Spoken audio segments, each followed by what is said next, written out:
if ABC equals 1, CDE equals 0, and DAC equals 0, which of following must be 0? A, B, C, D, or E. So let me rewrite our equations. We have given that A times B times C is equal 1.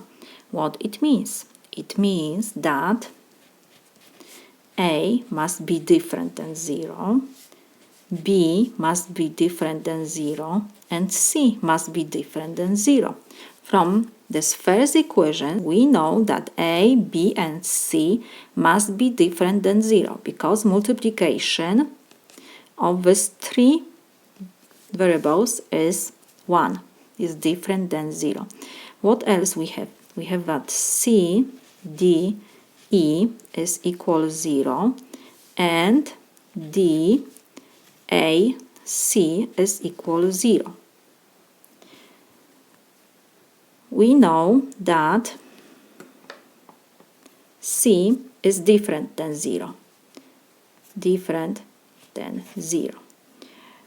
From first equation.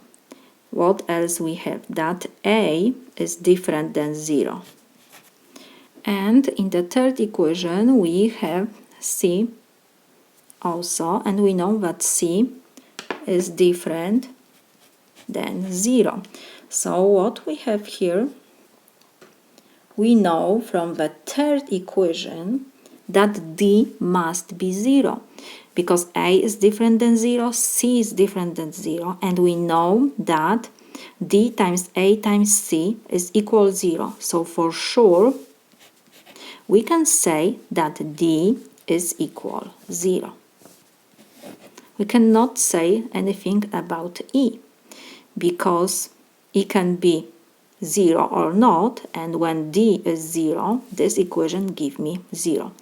But because in the third equation we know that A and C is different than 0, so D must be equal 0 because this whole equation is equal 0. So D is equal 0. This is my solution.